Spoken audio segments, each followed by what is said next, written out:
Oh yeah, so like I was saying, so then later on, so they send me this paper. A few minutes, I guess they thought I was gonna just sit around and wait for 30 days when that's not the case. Like for me, I'm like, when somebody tells me the way my brain works, doing things ahead of time, waking up early. I wake up super early when it comes to go to work. I'm very punctual. I'm very focused when it's time to when it's time to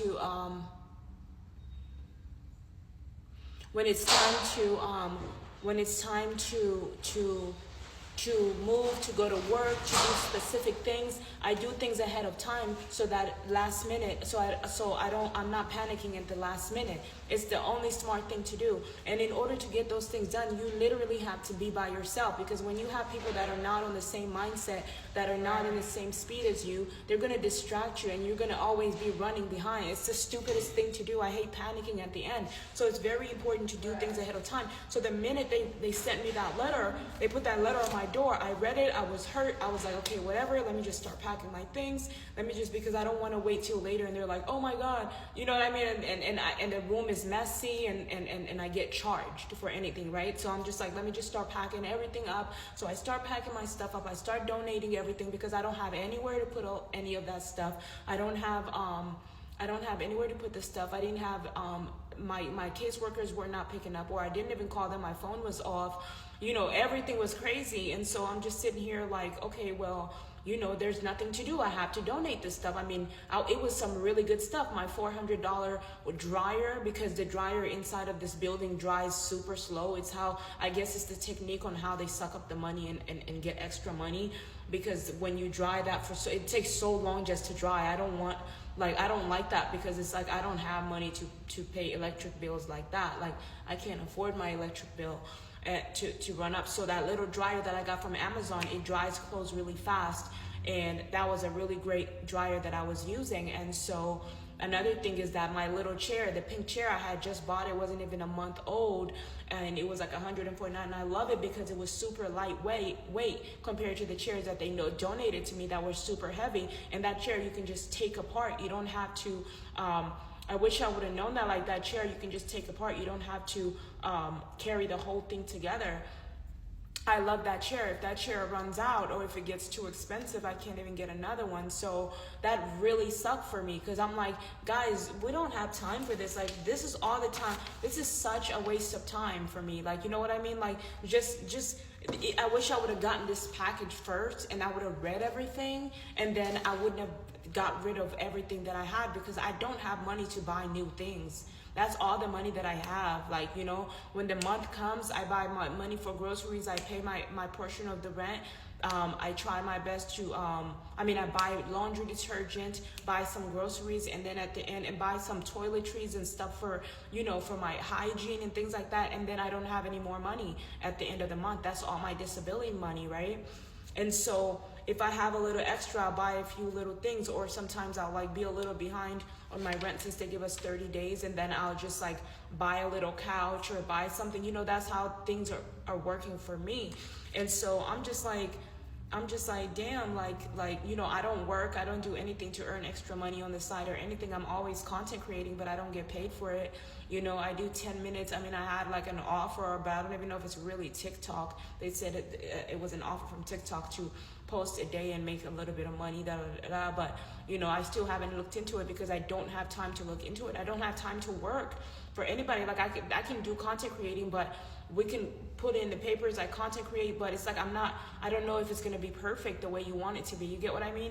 Just, you know, I can try to make it work. An hour is nothing, you know, compared to how much I post every day. I mean, it's not that it's nothing, it's definitely reasonable, and it's fair for me to have a little income, right?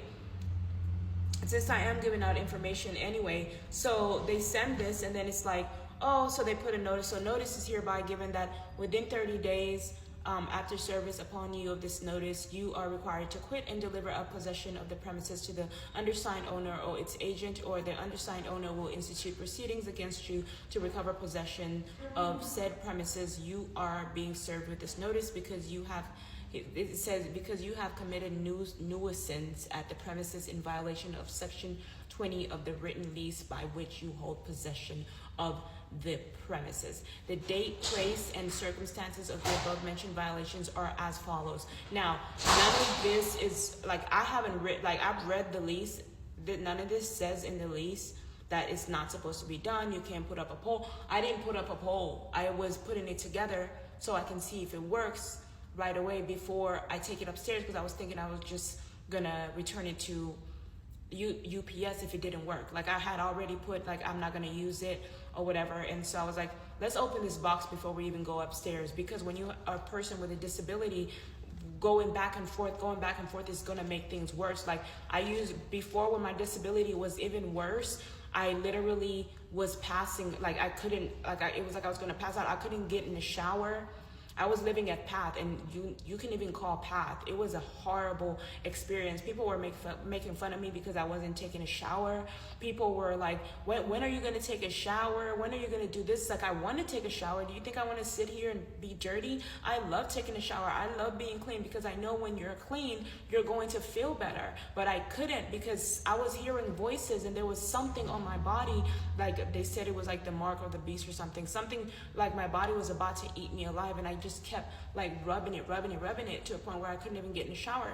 And when I did get in the shower, I was afraid I was going to fall. And so I was like, oh my God, I'm not getting in the shower. I would like bathe in the sink, and then this transgender would come in the bathroom and is like, what are you doing? And I'm like, look, man, you're not even supposed to be in here. Like, it's just a whole bunch of stories that's going on that, like, hi guys. Okay, now this is another thing that I wasn't very like excited about, just because I do understand that this is probably the first time you guys are dealing with, Radius is dealing with a case like mine or someone like me. But, you know, so I'm gonna, now that I'm a little calmer, I can talk a little better, because a lot of times if I'm yelling, it's because my body is obviously under frustration from everything that I've been doing, from moving around. It's not just the muscles are completely, like, they become extremely tense. What I hate is that, you know, maybe it was a form of punishment. It was a way of punishing me. But guys, no punishing people with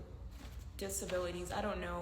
I think finding ways to understand. I don't know what to do either, but all I'm saying is like finding other ways to get them under control, which is like communicating to them, talking to them. Don't yell. I noticed in hospitals, they usually, like, I was in a hospital one time and I was like dancing on the table, and the doctor, the nurse was like, hey, you know, there's no yelling. Like, if you yell and say, hey, it's gonna, like, the good thing here is that, you know, when the manager or the owner, the guy came by, he didn't act out.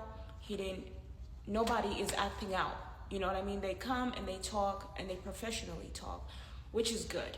That's a very good thing.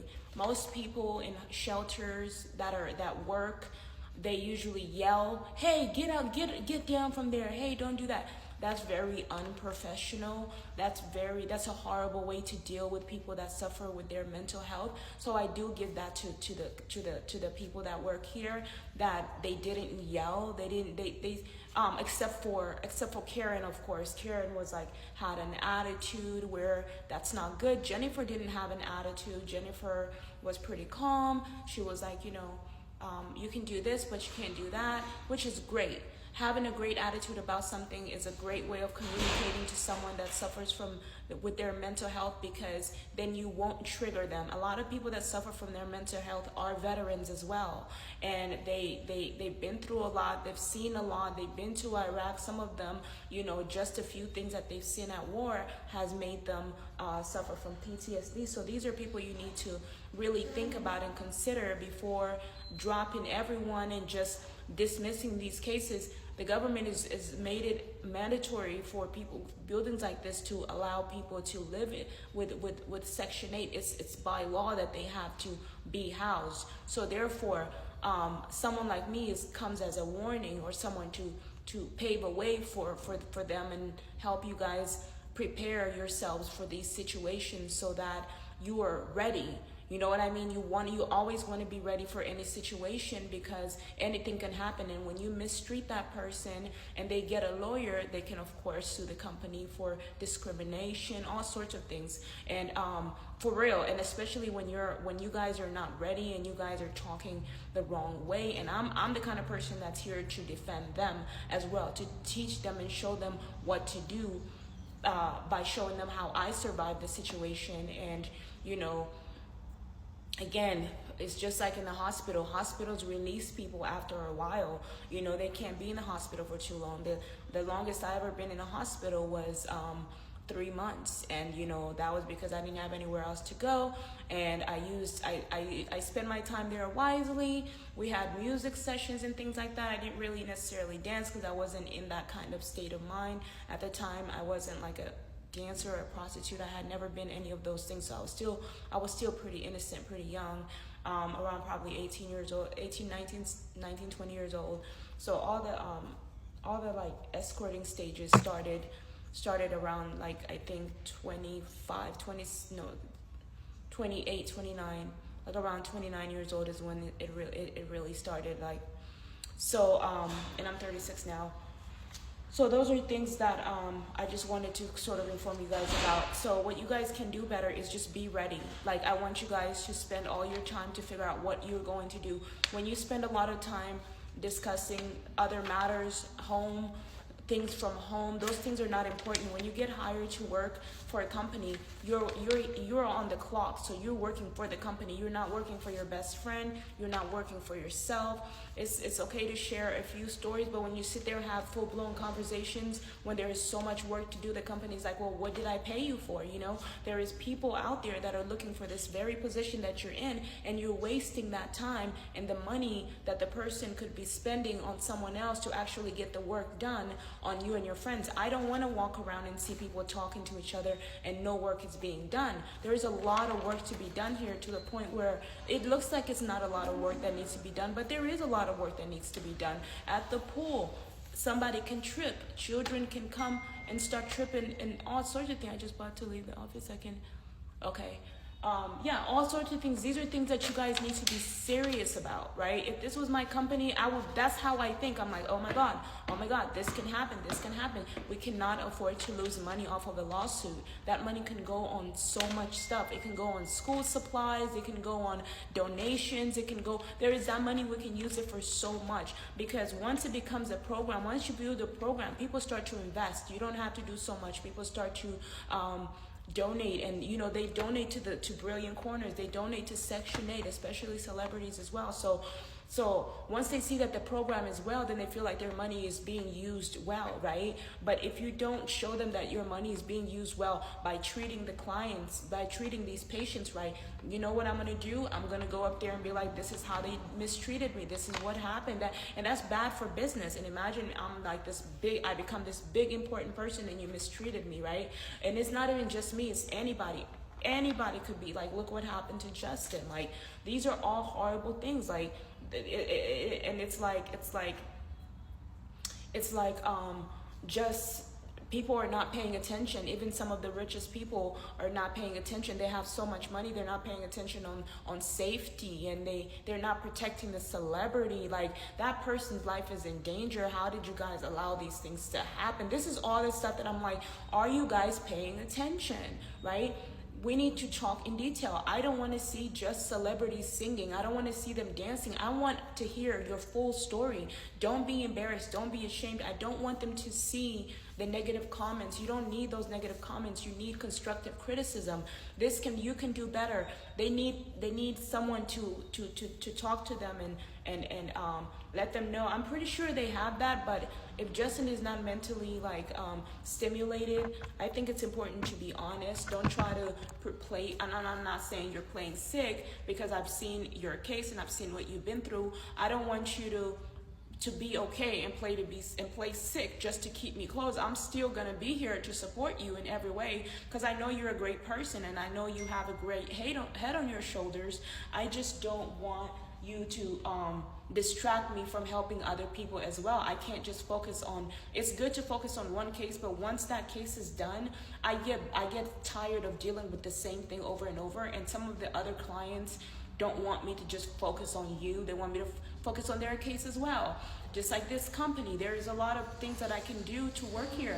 The person that actually built this place, or that's actually managing, or the owner, whoever it is, they're actually responding to me in so many ways, which makes me assume the position in being a supportive person, where I'm like, thank you for listening to me, so now let me listen to you. That's the type of person that I am. I'm not the type of person that's gonna be like, oh yeah, I'm the boss, look, he's doing everything for me, oh look, and then that's it. No, I appreciate you so much, because not everybody is doing it, and it means the world to me. And so I'm gonna let him know how much I appreciate him, and even if it was a little risky, but I'm the better I get, the more like ready I am. But now, once I get that out of my system, this is what I'm saying, what people need is to get their emotions and their frustrations out of their systems, and then they're ready to really talk about how they really feel, and really get even deeper and more professional in terms of communication, and just really, because we want these celebrities to talk to us more.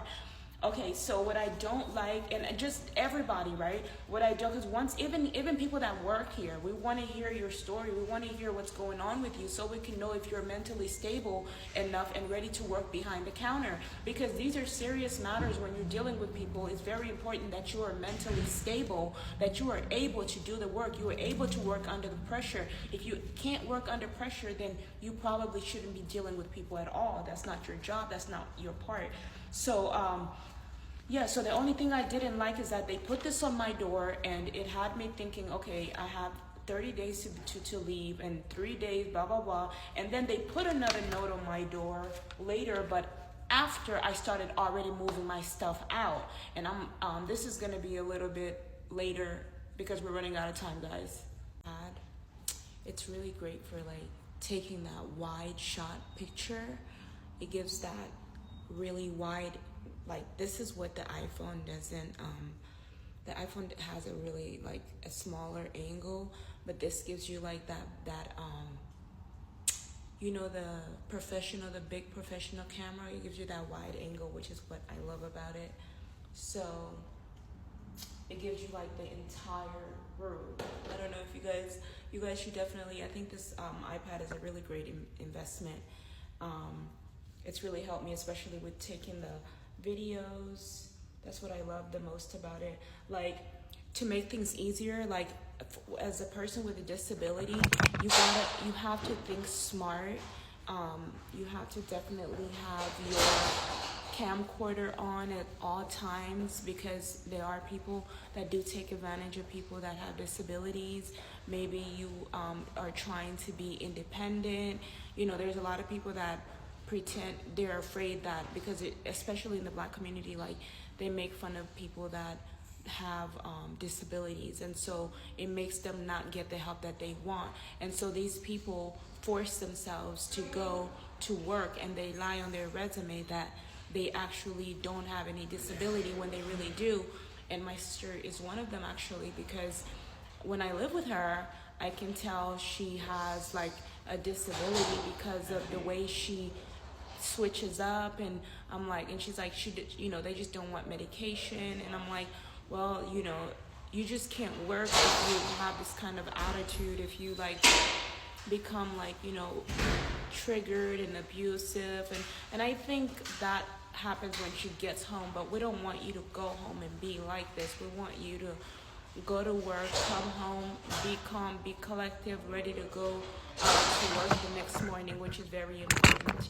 I love that they gave me this form, which helps me feel more comfortable, because like, okay, now I feel like somebody cares about me, and they're not just, just dismissing the case. This is a very serious matter in terms of like how a tenant feels when they living in a facility like this, or a program like this, or whatever it is, it's apartment complex.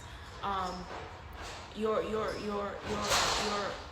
not like, your life matters, even if just because you have a disability doesn't mean that you are any different from anybody else, right? Everybody has their personal rights, and I think exercising those rights is okay and it's important. And I think there are people, I do know for a fact that there are people that sometimes need to stretch out, sometimes need to lay out, sometimes need to lie on the floor because they can't breathe properly.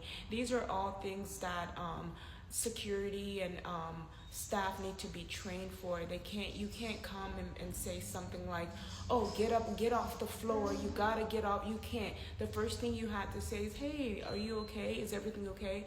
If they say everything is okay and they just want to lay down right there for a little bit, let them, because sometimes they're having a breathing issue. Sometimes they can't respond right away. So sometimes you just have to sit there with them and then help them get up and explain to them, hey, we're in a walkway, things like that. These are things that the company needs to know as they start,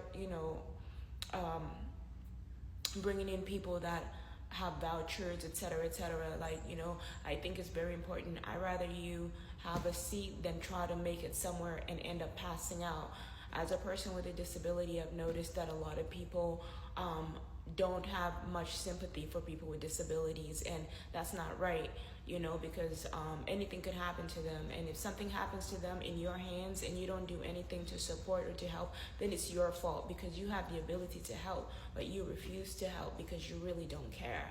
So it's almost like having a person in a wheelchair passing by. You don't open the door, that's on you for not opening the door. I mean, they're supposed to have a caregiver. It's not necessarily on you, but I wouldn't feel comfortable seeing someone that is with a disability and needs help and I don't help them, especially if it's in my power to do so. So I do like that they sent me this form, so I'm gonna fill it out. I'll read the form to you guys later. But so if you have an iPad, like if I have a program, I would donate this stuff to a lot of people in the programs, because I think the iPads and stuff is important. A lot of people just don't know how to use it, so you start them off with the older versions and then slowly work up to the newer versions. So what I did was, because what people do is, especially when you don't have your caseworkers, and so a lot of your caseworkers don't know what they're doing. They don't know what to do.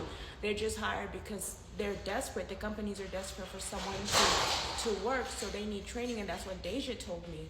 And so this paper right here, what you would do is probably rip off the back that they need the most. But I'm not a big paper person. I save all my paperwork inside of a binder like this, which I got from FedEx. I love this little folder thing. But also take a picture and send this to your email in case you lose the paperwork. It's important to send all your paperwork and your information to your email, to your iCloud, because then you won't have to worry about losing it, and you'll always have it saved. I also shoot a video. If you're an in-home care provider, these are things you could do for your client, right?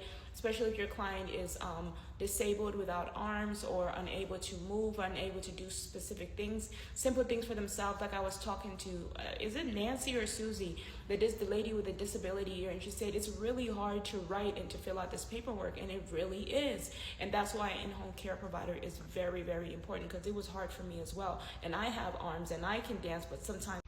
Yeah, so after I started moving so to continue, what I didn't like here, what they did was, and I don't know if they were, trying to be tricky, or they were just trying to, release information before they got off the clock. I don't know what was going on, but they released this letter to me at my door. And so automatically I saw, okay, this is what happened, specifically on November this is the area law. And when all this stuff that happens, it's like you have to mentally make sure, once the person tells you that they have a mental disorder, you have to sort of try to understand what they're going through. A stripper pole, you blasted music. I have plenty of videos of other people blasting music, but nobody's really getting these letters. I'm the only one getting these letters, so I feel like I'm being treated unfairly. As far as the stripper pole, my thing was, I wanted to return it in case it didn't work, in case it was broken, because I'm a person with a disability. I know what people are thinking is like, if she's a person with a disability and this and that, why is she getting a stripper pole? Why is she getting this? Why is she getting that? People with disabilities come in different forms. They're not always physical. They're sometimes physical. They're sometimes mental. There's all sorts of things. So when somebody tells you they have a disability and they can even back that up, you have no choice but to believe them. You can't think otherwise. You can't say, oh, they're pretending. You can't, none of that. You have no right to do that. That's also discrimination. You have no choice but to believe them, and they have to go get mentally evaluated, because there are people that lie about their disability when they don't have a disability just so they can get excused, and that's what we don't want. So yeah, having a facility, that's what this place is like. When you go to Holosan, and I'm not trying to compare because it takes a lot of money to have a pharmacy, to have everything to get people better, and it's expensive, right? So with that being said, you know, in my mind, I'm like, damn, we need to hustle and get more. That's how my mind is. It's like I'm super happy. I'm excited about the situation, the place that I live. I'm not really too worried about. You okay with it? Do you know what the locker is? The locker, it's not a locker, but it's a door right here where it says bicycle. Okay. Yeah, so just put in the code if there's a code. And if you can't, just put it on the desk and take a picture of it if you can't get inside, okay? All right, perfect. All right, sweetie. With that being said, so we're going to read this a little bit. So it says, the date, place, and circumstances of the above mentioned violations are as follows. Make sure that people that have disabilities, or you read this. This is a big responsibility that once you move people in, you have to do things in an orderly manner, because when you start getting out of hand, then you start coming out of your, first of all, you start violating people's human rights, and you start coming out of your character, your job description, right? So here it says, notice is hereby given. So finish, let me just say, so where they failed, where they messed up here. So a lot of this stuff, like when you start doing all this messed up, it tells me that you guys' mind is not focused either, right? And you can't blame it on me, because there's so many other things that are undone, but you're picking on this one person that's literally in her apartment trying to make things work for herself, right? Because when I was in my apartment playing my music, minding my own business, you guys were knocking on my door, harassing me, telling me I'm playing loud music. When I walk down in the hallway right here, there's a person blasting a real big ass speaker like they have a studio in their apartment. Those things don't bother me. They don't bother me personally, because I understand people have their personal space. I know the law, people have the right to play their music from 11 p.m. to 7 a.m. So I never complain. The walls in these apartments are so thick. They're thick enough that you can't necessarily hear the music, right? Unless you come outside of the apartment. When I came outside of the apartment, I'll show you the video later, there is extremely loud. Sorry to interrupt you again. No problem. And locker is not opening. I mean, the room is not opening. Okay, can you tell me, It's for apartment 721 in Mexico.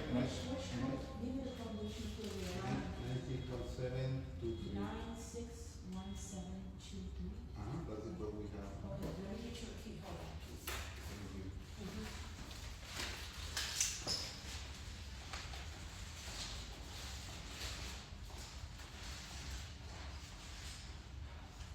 So is there a star? Did you do a star? No, just the code. So what I'm gonna do is we're gonna go all the way to other packages, we put it on there, and we take a picture of it, okay? Ready, Foxy?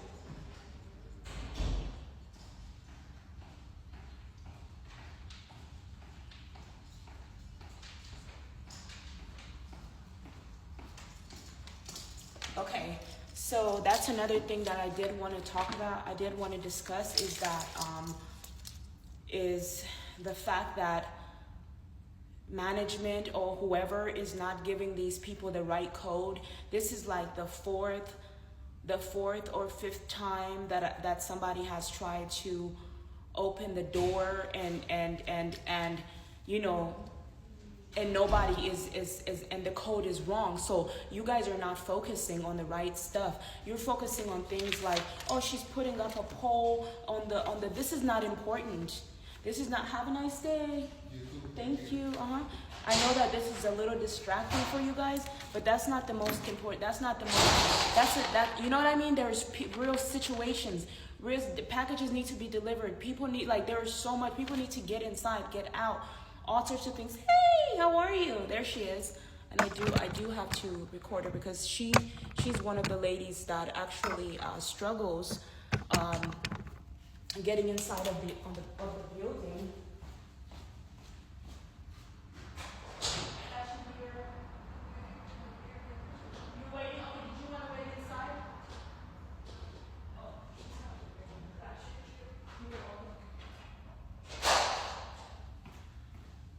So it's like, it's just too much stuff to worry about. And for me, because I'm supposed to have a caregiver, even she's supposed to have a caregiver, which she does have one. And the one thing I wasn't very fond of is the fact that this lady is literally walking with her walkers, and she still has to open her own door. So caregivers need training. If you're a caregiver, the person that's supposed to open the door for you is your caregiver. Your job is to relax, because if the client doesn't relax, they're not going to get better. They're going to stay sick. They're not, and then feeding them properly. Like from now on, it's going to get to the point where it's like, ma'am, you have to eat well, or we can't take care of you. That's just unless they're bringing in so much money, because we want you to get better. Like, that's what I would say. I'm like, what's the point of taking care of somebody unless they were bringing in so much cash? If they're not bringing in a lot of cash, then why should we take care of you if you're not going to get better? We want you to get better, right? Do you just want to die here and that's it, right? So the money that I want Rose Petals to raise, because this is not my company. This is just where I live.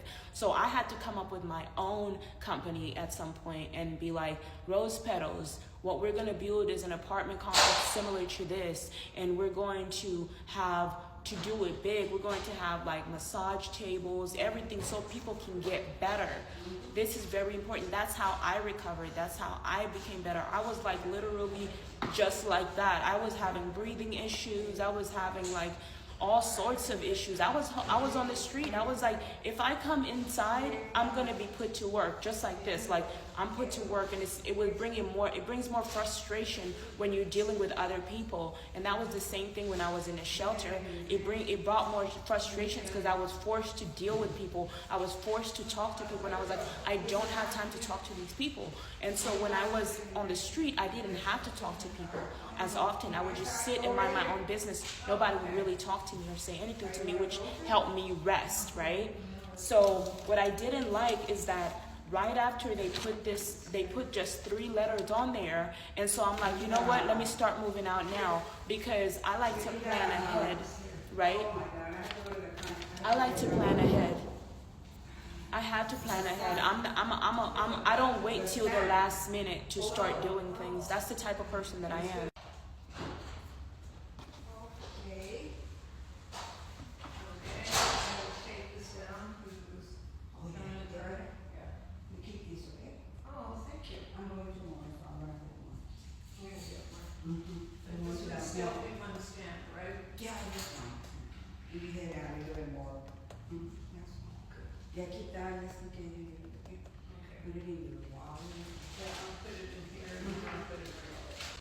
And then another thing is they lie and say I don't clean up my mess. Every day.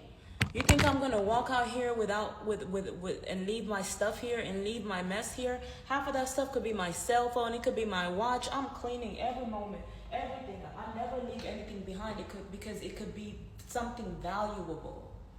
No matter even if I'm drunk, I always make sure I clean up behind myself.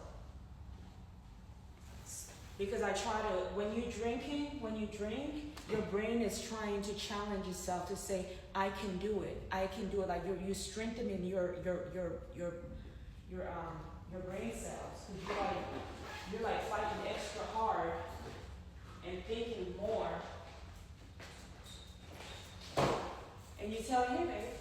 And you're telling yourself that you can do it.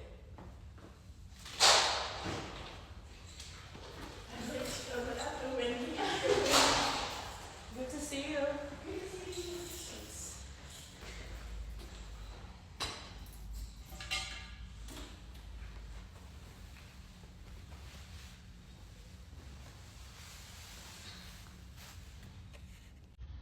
So yeah, that's how I release that. That's how I release that anger and frustration. I think it's very important to release it. Like if you've been with people in mental institutions, people do this to people. Like I remember one time I was in Exodus Recovery Center, and I literally had some food on the side. I was really quiet. I was sitting down, minding my own business, had my food on the side, and this Spanish guy who works there comes and says, pick this shit up. And he works there.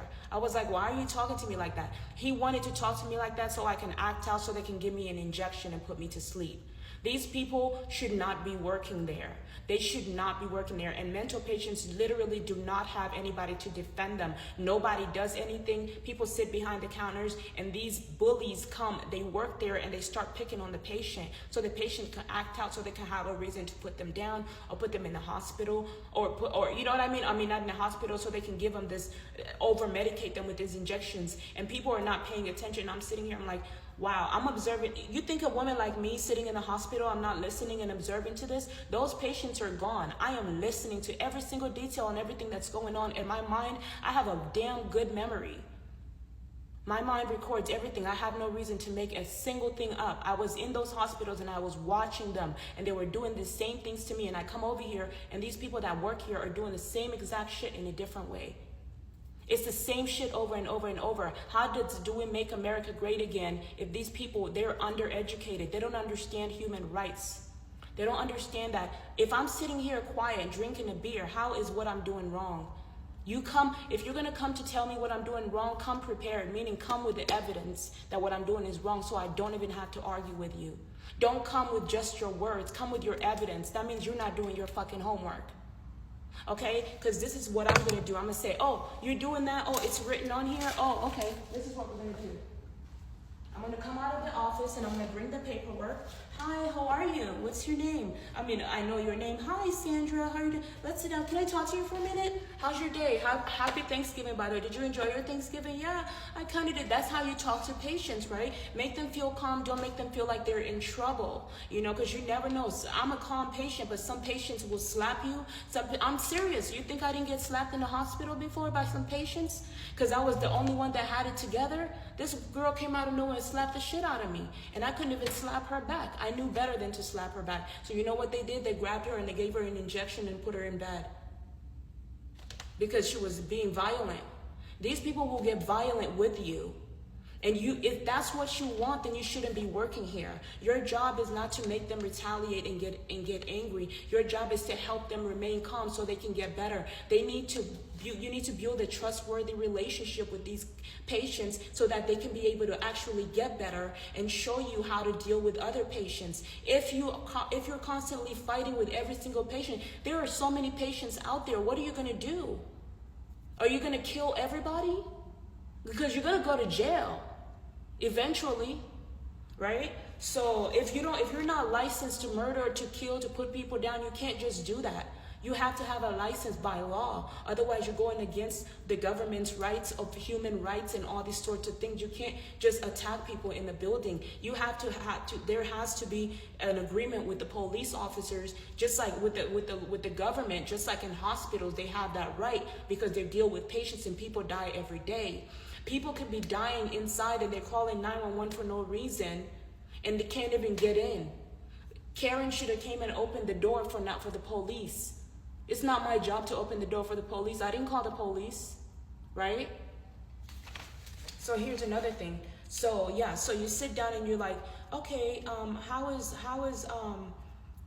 your day? Okay, so I just want to let you know, because in case you don't know, by the way, my name is Brenda. Let's pretend my name is Brenda. By the way, my name is Brenda, in case you don't remember, because some people really don't remember. Some people are senior citizens. Some people have amnesia. You don't know. It's so important to know who is living here. It's so important. That's what I was trying to do when I was in a Porter. I was trying to open up, to get people to open up, and they did open up. And guess what? It was a bunch of crazy motherfuckers on that app. And I was like, and you think I was going to go to climb mountains with these people? Hell no. Because they seem calm, they know how to brush their hair, but when it comes to really getting deep into conversations, your words start to trigger people.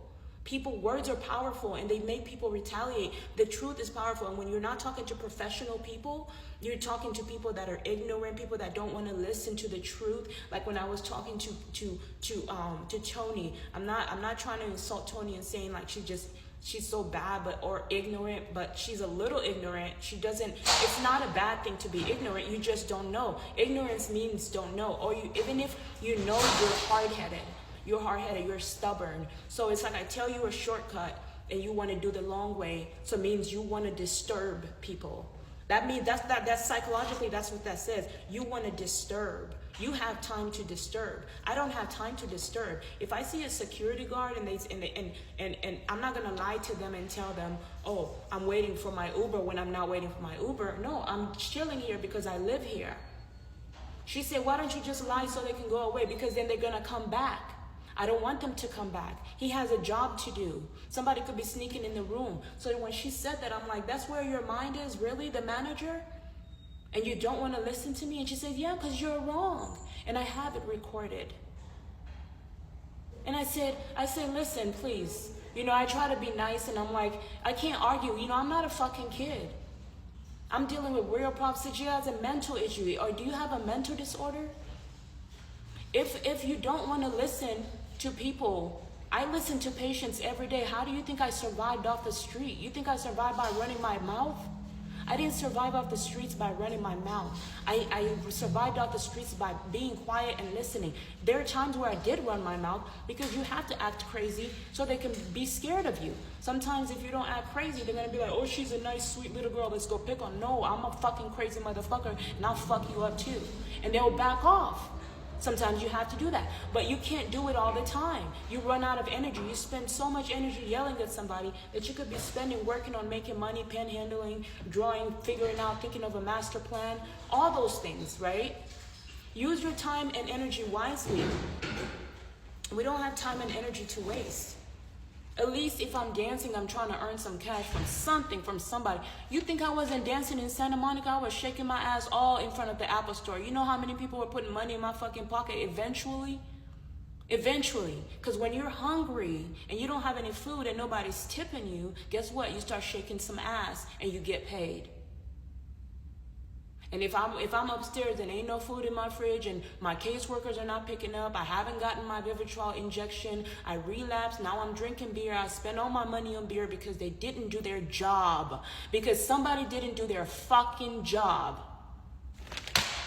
The fuck you getting paid for? So to all tenants, and it's like one person can't do everything. So it's very important to be precise. And if we catch you wasting your time talking to somebody else about nothing, that means you had time to talk about nothing. That means you have energy. That means you can do more than one job. When you are clocked in, you are on the clock dealing with this business, not your business. When you're at home, it's your business. When you're at work, it's this business. Handle your business at home. And then handle this business here, or else get an apartment somewhere upstairs and fix it. Do something. I don't know. You can't live here. Shit, not with the way you're acting. Anyways, we got enough crazy motherfuckers in this building. But they're not even that crazy. They know how to email, which is good.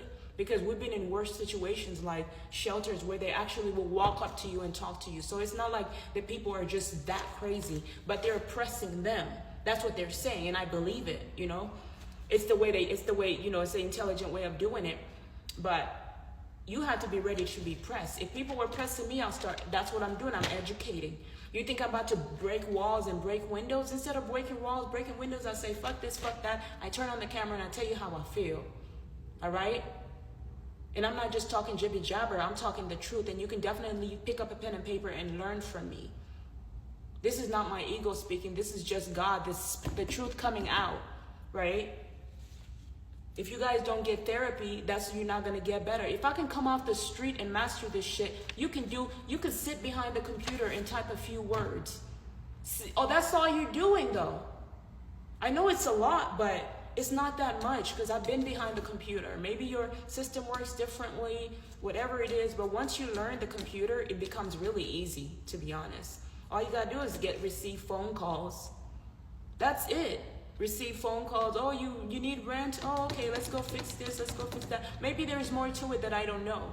but at least you're still not having to lift weights, because there's harder jobs. You're not having to clean toilets. That's hard, right? So yeah, so there's something that protects me from this, and I appreciate whoever printed this out, and I'm going to go give it to the landlord. So yeah, and I have like, yeah, a whole bunch of stories that like people don't understand. Like, there's people dealing with real life situations, and it's like when you're collecting all this money and all this stuff, people end up being disabled because of work, because of being overworked. It doesn't happen. People are not just disabled for no reason. People have been abused. People get abused by people in their family. People get abused in companies. Companies have a way of making everything look super clean, but really they're abusing people, manipulating people, doing all sorts of things to make people retaliate against themselves, which is very, very evil, and it should be illegal. It's horrible.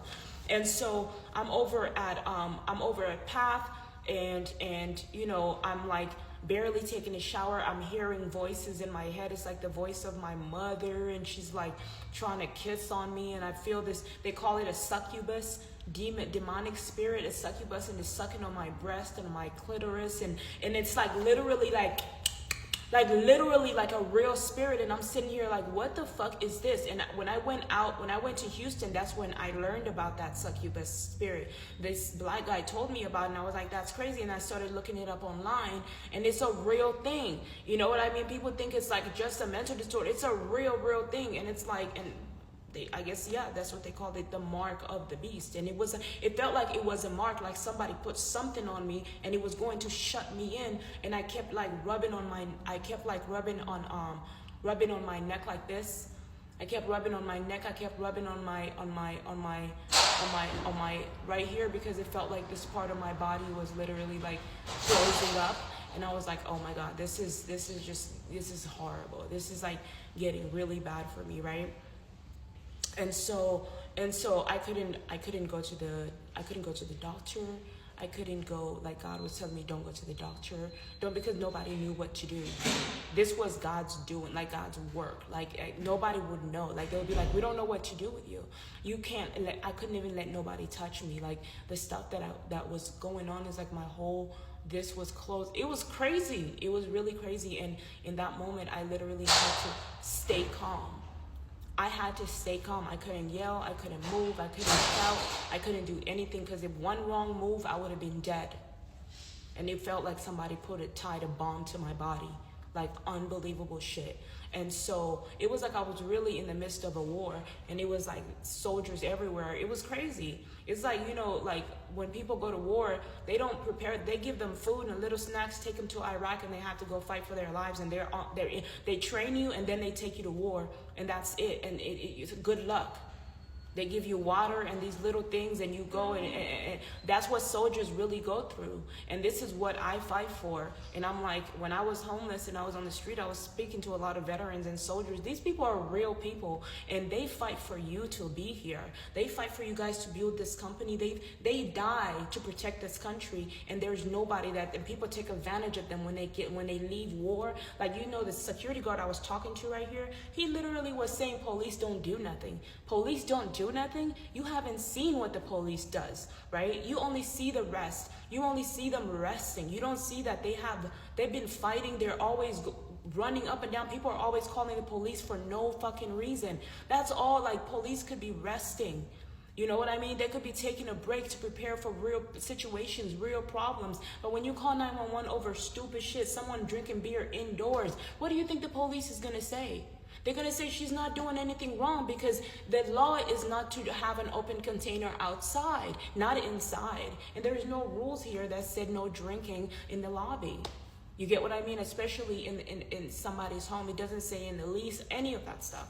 So it's just unbelievable how like all this stuff is just like, they write this letter and they do it right after, and they give it to me right after I threw all my things away. So they finally told me, you know, you don't get kicked out if you've been abused or something like that. There is something that's called the VAWA, which protects me as a person. Yeah, so it says Notice of Occupancy Rights under the Violence Against Women Act.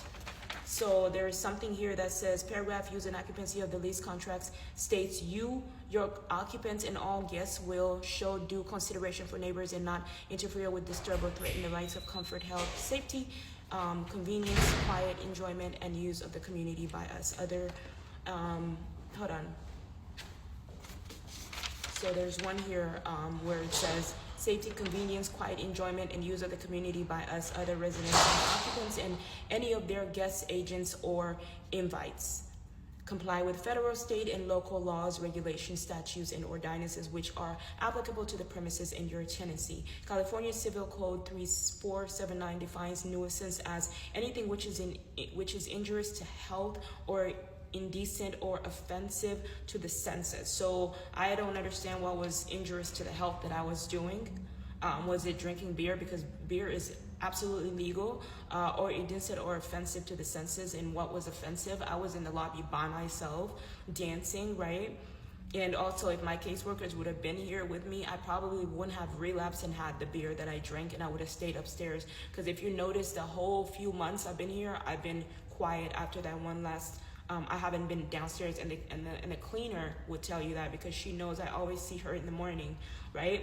So, or is indecent, or there was nothing that was indecent. Police came, I had my clothes on. It doesn't matter if I have like my bra on, because it wasn't necessarily a bra. Like sometimes I wear like a bra as an outfit, like and like I said in my video before, in Europe, they have outfits that look like lingerie, literally. So people don't understand that. Like when you look at someone, you think they're naked and wearing lingerie, but it's really an outfit, a thing, a trend. So just, you can't really say nothing about that. And so is decent or offensive to the senses, or an obstruction to the free use of property. Exactly, they're like you can use, so as to interfere with the comfortable enjoyment of life or property. Exactly, like you can't like, I can use this property. This property was made for me to use. So as to interfere with the comfortable enjoyment of life or property. Exactly, the comfortable enjoyment of life. That's exactly what I was doing, enjoying the comfort. So therefore, you are hereby directed within 30 days of the date of service. See, they're not making sense, right? Of the service upon you, of this notice to quit the premises and to deliver up possession of the premises to the lease agreement under which you hold possession of the premises. If you fail to quit and vacate the premises within the 3 days set forth in this notice, within the 3 days, I think they meant to put 30 days. That doesn't make any sense. Owner will commence legal proceedings against you to recover possession of the premises and for damages, costs, and fees as permitted by law. And when I saw that, I was like, okay, let me automatically start moving my stuff out, right?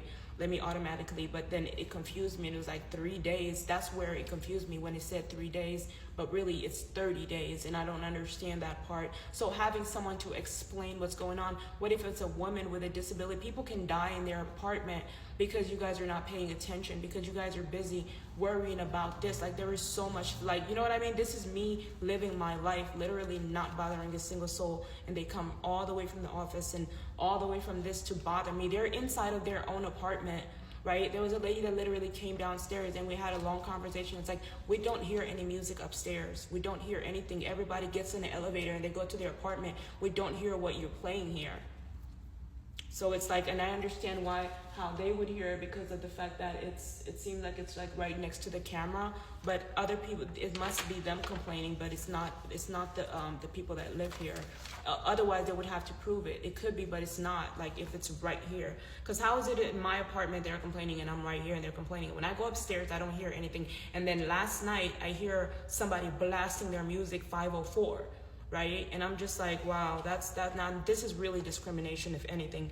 Notice of occupancy rights under the Violence Against, okay, then it's like notice of occupancy rights under the Violence Against Women Act. Notice of occupancy rights under the Violence Against Women Act to all tenants and applicants. The Violence Against Women Act, VAWA, provides protections for victims of domestic violence. I'm a victim of domestic violence, dating violence, sexual assault, or stalking. I'm a victim of all these things. So a lot of the behavior that you see is obviously out of the norm. Like, if I was in my normal state of mind, like right now I'm not drinking, I'm extremely sober. So for me, it's like I'm not really like under this high. When I used to be a prostitute or escort, or a stripper, I would have to drink to loosen up. And so what happens is when people abuse me and they hurt me, instead of me retaliating against them, like, you know, when Karen came and spoke to me, I had to be nice. I could have been like, bitch, I'll fuck you up. I could have said that, but I didn't, because I'm like, that's not the way to go about things. So I just kept that in, and I was like, let me just stay calm and be like, all right, have a nice day. But then I start retaliating through dance and different things, and I drink. That's how I really... All right, guys, so we're running out of time. I'm just gonna go do this real quick so I can be done with it. And I can turn around if somebody's at the front desk, and they're probably all gonna run off.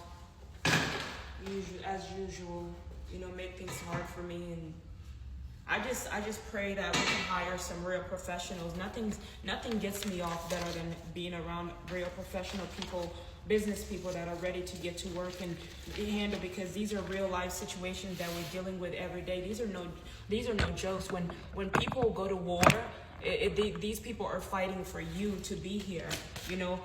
Until you go to war, because it feels like I'm at war. I was at war when I was going through what I was going through. Until you go to the gun range or the military bases and go to Iraq, then you know how serious life is. You won't be fucking around.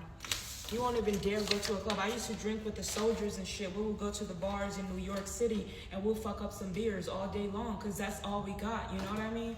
And I'm like, these are the only people I can really talk to, and I fight for them, because I know that a lot of them are on the street because people don't take their life seriously. They go to war and they're still living in their cars. How the fuck are they homeless? They shouldn't even be homeless. But now I see why they're homeless, because indoors people are harassing them. These people don't have time to be harassed. If a person wants to lay down and chill right here, it's not your job to harass them. These are chairs. People are allowed to sit here. You have to keep that in mind, and don't make it uncomfortable for someone to sit here all because you want to run Airbnb. You know, businesses don't run empty. They have to be people here in order for people to know that, okay, so there's a business, this is going on. That's what people don't want. Like, literally the night before, I wasn't even drinking beer. I wasn't doing anything. I was laying right there. And the security guard tells me I can't lay down. Like, don't fucking harass me. You get paid because of me. Don't forget. Once you remember that and understand that, and I don't know why you guys are still having those motherfuckers here. Either train them or put them away. And it's the smallest shit, right? It's really small problems that can cause, the small shit that cause big problems. Because if they sue the company, then you're not gonna have a paycheck. They're gonna cut down your money. I don't want to run a business with a bunch of people that do that, because if I pay you, bitch, you better fucking prove to me that you can put in some real work. Ain't no fucking game. You think this money comes easy? Hell no. It might have came easy for your boss. It might come easy for you. It doesn't come easy for me. I fucking work and shed tears and bled for this shit. I can't deal with, I'm not about to pay no pussy ass motherfucker to fucking talk shit you don't talk shit to the people that are making it possible for me to have food in my fridge. These people, they pay. And then if they're complaining, it's your job to educate them. It's my job to educate you so you can educate them. So when they start harassing other customers, then it becomes a problem for them. So if you don't like it, then leave. Because human beings have rights. Don't forget that. If you don't like it, then leave. They come from their luxurious lifestyles and they come over here to complain about somebody. Why don't you go to Holosan, somewhere else then, where it's perfect?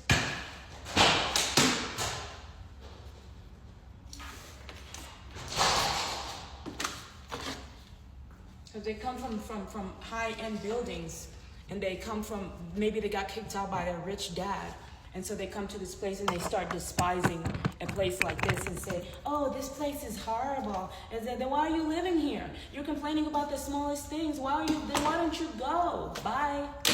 All right? What I never said this place is built great. It's the people that were hired that lack specific skills that are making it horrible, right? And the people that lack specific knowledge. But when I say this place is beautifully and wonderfully made, it's beautifully and wonderfully made. The people need to be trained and they need to be spoken to. That's all that is. So it's not me insulting the boss. It's me talking to you, talking about just letting you know you need to do your homework. If I'm not on the call, I'm every day I'm working. Even when I'm sleeping, my brain and my body's working to prepare itself for the next day. We're always on the clock.